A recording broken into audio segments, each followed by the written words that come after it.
Hello, friends, and welcome back. I'm outside today. It's in Texas here in the Austin area. We've had some cool weather come in. It's just really nice. I do prefer sunny weather, but again, coming off of a pretty hot summer, I do like the overcast, and the wind today is really nice. We're getting some nice weather, and it's a good time to just come outside and just kind of let you know what I'm thinking about today. Let me tell you a story that happened to me. I remember a time. I was probably, 4, 5 years after my surgery, and again, living with absolute pain every day, really not knowing if it's ever going to go away.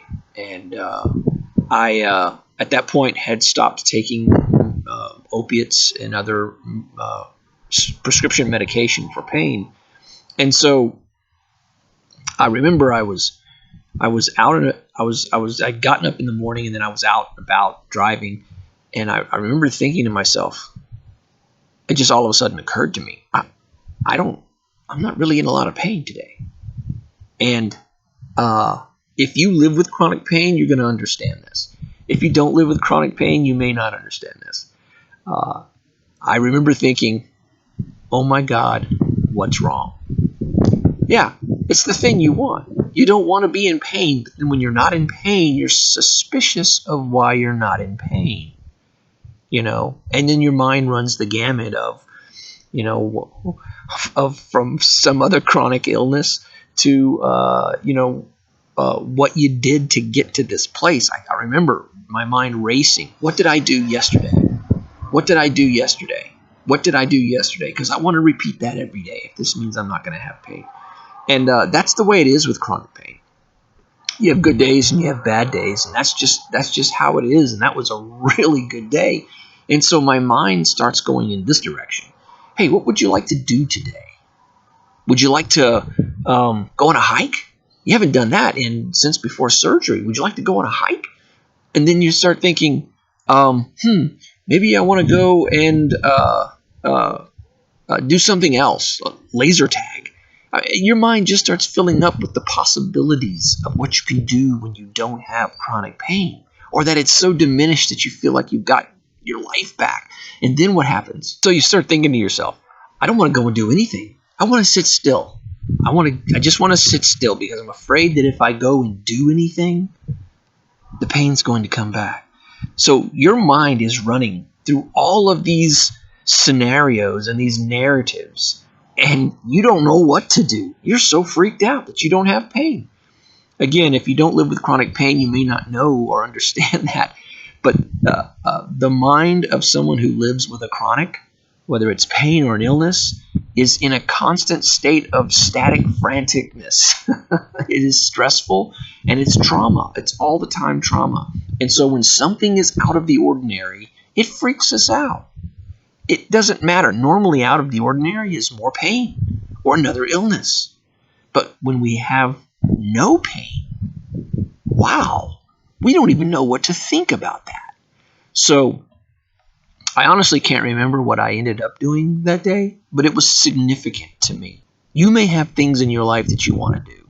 When you're able to get out of your pain and start thinking about your life, you start dreaming again a little, and you're like, I would really like to go back to college, or I would really like to learn how to crochet or do woodworking, or I would really like to, anyway, you fill in the blank on whatever it is you'd like to do.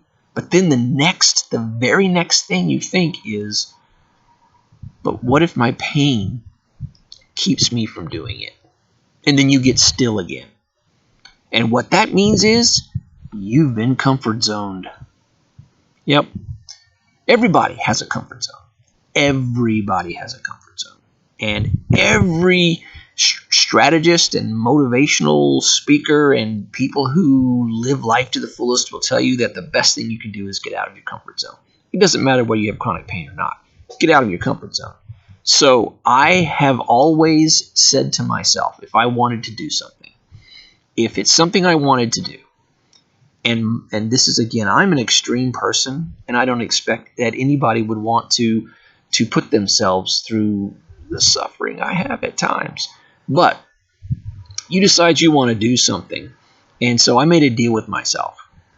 If the first thought that came into my mind after I said, hey, I'd like to do this, if the first thought that came into my mind was, what about my pain?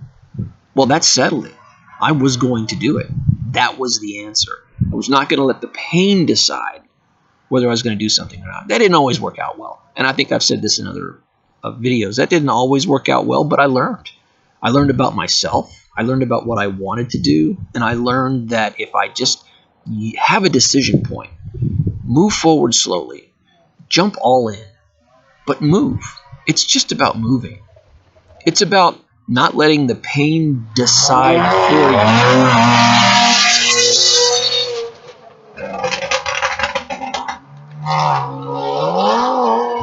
That guy's living the life he wants to live today. Don't let pain decide for you. That's the whole point. If pain would be the reason you might say no to something, why don't you just think about that thought? And then just think about whether you really want to do it. And then if you do, then what you need to do, or what you should do, is begin exploring it. Just begin exploring it. There's no harm in looking into it. There's no harm in making a phone call or charting something out on paper, or doing some research, and then go into it a little bit. If you want to go back to college or something, take a class, maybe a short class, maybe something that's maybe not even related to what you want to go and do in college, but take a class. I don't know. During these COVID times, it's hard. But as things begin to open back up, there's all kinds of classes you can go and take. You can do a night class on an art project. There's all kinds of things that are around that you can involve yourself in to test the waters. That's really what you should do, is just test the waters. There's no harm in getting out and giving it a try. Just don't let your pain make that decision for you.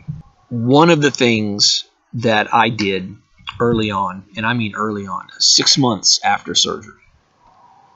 Now, 5 years prior to my surgery, for 5 full years prior to my surgery, I was in the gym. And I've said this in other videos. I was in the gym every day. Working out was important to me. I 6 months after surgery, decided it's time to get back into the gym. And hurt myself immediately. Because all I knew how to do was to work out in a certain way. And I began working out that way.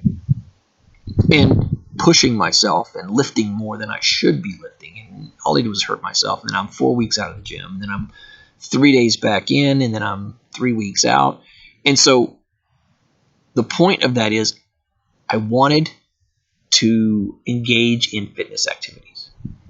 I wanted to engage in exercise. I wanted to engage in strength training.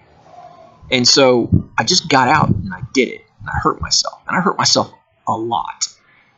But each time I did, I learned a little bit more. I didn't stop trying just because I hurt myself. Even after the 10th time I hurt myself, I didn't stop trying. I reflected on it.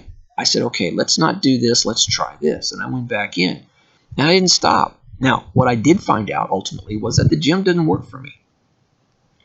The cardio equipment's good, but none of the strength training really worked for me with the machines and what have you in the gym. And so I had to find another way to do it. And so I work out here at home. I do my aerobics training, and then I use some lighter weights, and I use bands. I found a way to work out at home. And that's serving me right now. I don't hurt myself too much. It's tolerable. It's still painful. The weight training is. The point is, I got out and I did something, and I kept doing it because it was something I wanted. I kept doing it until I figured it out. And that's what we all have to do, whether you live with chronic pain or not. You got to get out of your comfort zone, and you've got to start doing things and exploring things that excite you. And in that exploration, it's not always going to be easy. But if you quit after the first time it doesn't go well, then you're really not giving yourself that chance to figure it out. So I would compel you to get out and explore and try some things. And you're going to have naysayers, and you're going to have people. You're going to have even maybe some of your own beliefs sort of rub up against that. And you're going to have to just decide what you want. Your path is divine, and it's your path to take. What other people think, it's not up to them. It's up to you. So you figure yourself out. You get up as slow or as fast as you want. There's no rush. There's no hurry. But if there's something you want to do, give it a try. You never know. It might be the very thing that gets you up and trying a lot of different things. Get up and get going. Thank you for listening. If this message found you well, please subscribe, and peace.